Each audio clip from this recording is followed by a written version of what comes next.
नमस्कार, स्वागत है आपका। आप देख रहे हैं द न्यूज और मैं रानी गुप्ता आपके साथ। इस वक्त की बड़ी खबर सामने आ रही है। आपको बता दें कि प्रधानमंत्री नरेंद्र मोदी 10 फरवरी को बिहार जाने वाले हैं। बता दें कि ये नीतीश कुमार के एनडीए में शामिल होने के बाद प्रधानमंत्री नरेंद्र मोदी की पहली बिहार की यात्रा होगी, पहली बिहार का दौरा होगा। दरअसल इससे पहले जब लगातार बिहार में सियासी उठापटक को लेकर के चर्चा हो रही थी, तब ये बातें सामने आ रही थी कि नीतीश कुमार जो है वो प्रधानमंत्री मोदी के साथ उनकी अगली यात्रा में नजर आ सकते हैं। और हालांकि इस चीज को लेकर के नकारने की पूरी कोशिश की जा रही थी, लेकिन 29 जनवरी तक ये बातें सही निकली और नीतीश कुमार एक बार फिर से पाला बदलते हुए नजर आए और उन्होंने एनडीए के साथ मिलकर सरकार बना ली और 9वीं बार राज्य के मुख्यमंत्री के तौर पर शपथ ग्रहण करते हुए नजर आए। अब ऐसे में जब एनडीए में नीतीश कुमार शामिल हो चुके हैं, एनडीए का हिस्सा बन करके बिहार में सरकार चला रहे हैं, तो ये खबर सामने आ रही है कि प्रधानमंत्री नरेंद्र मोदी बिहार के दौरे पर 10 फरवरी को जाने वाले हैं। बता दें, दरअसल आईआईएम बोधगया में इस भवन का उद्घाटन करने के लिए प्रधानमंत्री मोदी जाएंगे, उन्हें इनवाइट किया गया है। तो वहीं दूसरी ओर बड़ी अपडेट सामने ये भी आ रही है कि क्या अब जिस तरीके से नीतीश कुमार का मन बदला है, उसी रास्ते पर उद्धव ठाकरे भी चलेंगे, क्योंकि उद्धव ठाकरे ने बड़ा बयान दे दिया है प्रधानमंत्री नरेंद्र मोदी को लेकर के, और ये बयान कई और इशारा कर रहा है। कहा तो यह भी जा रहा है कि क्या इंडिया अलायंस में सब कुछ ठीक है या नहीं, क्या नीतीश कुमार की तरह एक बार फिर से उद्धव ठाकरे भी मन बदलने की कोशिश कर रहे हैं, क्योंकि उद्धव ठाकरे ने बयान ही कुछ ऐसा दिया है। दरअसल उद्धव ठाकरे का यह कहना है कि प्रधानमंत्री नरेंद्र मोदी मेरे दुश्मन नहीं है, प्रधानमंत्री मोदी ने ही हमें खुद से अलग किया है। जी हां, ये बातें महाराष्ट्र के पूर्व मुख्यमंत्री उद्धव ठाकरे की ओर से कही जा रही है, जो कि इस वक्त इंडिया अलायंस का हिस्सा भी हैं। बता दें, दरअसल उद्धव गुट की शिवसेना के अध्यक्ष और महाराष्ट्र के पूर्व मुख्यमंत्री उद्धव ठाकरे ने बड़ा बयान दिया है। उद्धव ठाकरे ने कहा है कि वो पहले कभी भी प्रधानमंत्री नरेंद्र मोदी के दुश्मन नहीं थे और आज भी उनके दुश्मन नहीं है। ठाकरे ने कहा कि पीएम मोदी ही वो व्यक्ति थे जिन्होंने शिवसेना के साथ संबंध तोड़ने का फैसला लिया। इसी के साथ ही उन्होंने कहा कि प्रधानमंत्री की हालिया महाराष्ट्र यात्राएं इस बात की पड़ताल है कि यहां से गुजरात क्या ले जाया जा सकता है। ठाकरे ने कहा कि मैं मोदी जी को बताना चाहता हूं कि हम कभी भी आपके दुश्मन नहीं थे, आप भी हमारे दुश्मन नहीं हैं, हम आपके साथ थे, शिवसेना आपके साथ थी। हमने पिछली बार अपने गठबंधन के लिए प्रचार किया था। आप प्रधानमंत्री इसलिए बने क्योंकि विनायक राउत जैसे हमारे सांसद चुने गए, लेकिन बाद में आपने हमें खुद से दूर कर दिया। हमारा हिंदुत्व और भगवा ध्वज आज भी कायम है, लेकिन आज बीजेपी उस भगवा झंडे को फाड़ने की कोशिश कर रही है।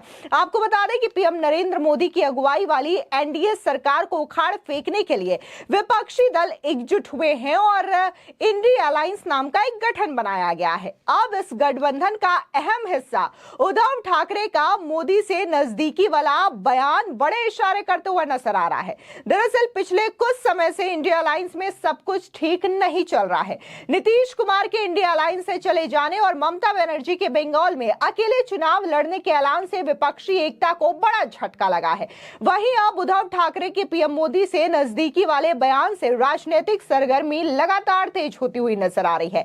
आपको बता दें कि ममता बनर्जी ने सिर्फ इतना ही नहीं कहा है कि वो बंगाल में अकेली चुनाव लड़ेंगी लोकसभा चुनावों में, बल्कि सीधे तौर पर ममता बनर्जी ने कांग्रेस पार्टी को बड़ा चैलेंज दे दिया और उनका कहना यह है कि वाकई में आप में हिम्मत है तो आप बनारस से चुनाव लड़ करके दिखा दीजिए। साथ ही ममता बनर्जी ने हमला बोलते हुए कांग्रेस पार्टी पर यह भी कहा कि 300 सीटों की तो बात छोड़िए, कांग्रेस अकेले अपने दम पर 40 सीटें भी नहीं जीत सकती है। और वहीं दूसरी ओर अगर हम देखें तो पहले से ही लोकसभा चुनाव 2024 के नतीजे क्या होंगे, इस चीज को भांपते हुए एक बार फिर से जो बिहार के मुख्यमंत्री हैं नीतीश कुमार, वो पाला बदल चुके हैं। उन्होंने आरजेडी और जेडीयू का गठबंधन ना तोड़ा, बल्कि वो तो इंडिया अलायंस से भी अलग हो चुके हैं और वो एनडीए में शामिल होकर के बिहार में सरकार बना चुके हैं। और सीधे तौर पर उनका ये जो पाला बदलने का तरीका है, उसको लेकर के राजनीतिक विशेषज्ञों का यही कहना है कि नीतीश कुमार को पहले से यह पता था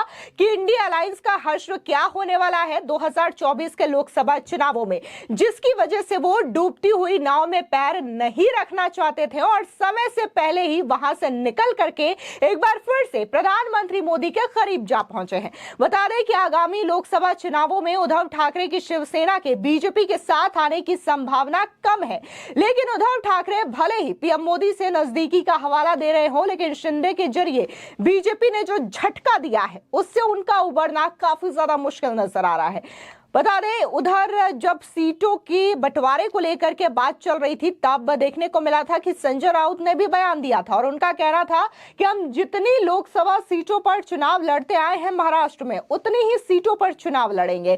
तो अभी तक इंडिया अलायंस में यही तय नहीं हो पा रहा है कि सीट शेयरिंग का फॉर्मूला क्या होगा, फिर चाहे वो बंगाल हो, दिल्ली हो, पंजाब हो, महाराष्ट्र हो, इन तमाम जगहों पर अभी भी इंडिया अलायंस उलझी हुई नजर आ रही है। तो वहीं अखिलेश यादव ने भी बकायदा अपनी ओर से कुछ सीटें कांग्रेस को देने का ऐलान किया था। फिलहाल ये जो सीट शेयरिंग का मसला है, इसमें अपनी अपनी ओर से जो तमाम क्षेत्रीय पार्टियां हैं वो कांग्रेस को 2-3 सीटें ही ऑफर करती हुई नजर आ रही है। लेकिन जिस तरीके से जो समीकरण बदल रहे हैं, उससे साफ जाहिर होता है कि एक एक करके इंडिया अलायंस के सभी जो दल हैं, जो पार्टियां हैं, वो अलग जरूर हो रही हैं।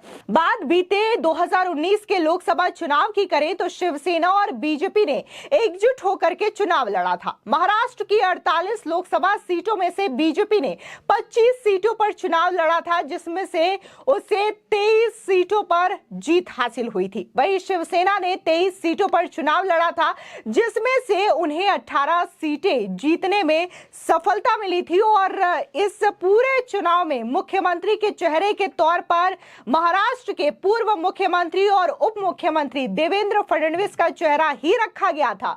लेकिन चुनाव के बाद उद्धव ठाकरे मुख्यमंत्री बनने की जिद की वजह से गठबंधन तोड़ लेते हैं और महाविकास अघाड़ी दल का गठन करते हैं, जिसमें एनसीपी, कांग्रेस और उद्धव गुट की शिवसेना मिलकर के सरकार बनाती है। हालांकि ये जो सरकार जो है ज्यादा दिन तक नहीं चलती है और शिंदे जो है, एकनाथ शिंदे, वो बगावत कर लेते हैं कुछ विधायकों के साथ और अब ये शिवसेना 2 गुटों में बढ़ चुकी है, शिंदे गुट और उद्धव ठाकरे गुट। ऐसे में लगातार महाराष्ट्र में लड़ाई जारी है। लेकिन जिस तरीके से उद्धव ठाकरे का यह बयान सामने आया है, उसको लेकर के कई तरीके के कयास लगाए जा रहे हैं, कई तरीके के इशारे हो रहे हैं कि क्या अब बिहार की तरह महाराष्ट्र में भी कोई बड़ा खेला होगा, क्योंकि उद्धव ठाकरे सीधे तौर पर यही कह रहे हैं कि ना तो प्रधानमंत्री मोदी हमारे पहले दुश्मन थे और ना ही अब हमारे दुश्मन हैं। उधर हम प्रधानमंत्री मोदी की बिहार यात्रा को लेकर के बात करें तो पीएम मोदी के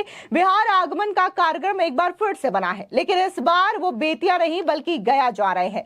वो 10 फरवरी को बोधगया में 73 एकड़ में बने आईआईएम संस्थान के भवन का उद्घाटन करेंगे। इसके लिए आईआईएम बोधगया प्रबंधन ने प्रधानमंत्री नरेंद्र मोदी को इनवाइट किया था।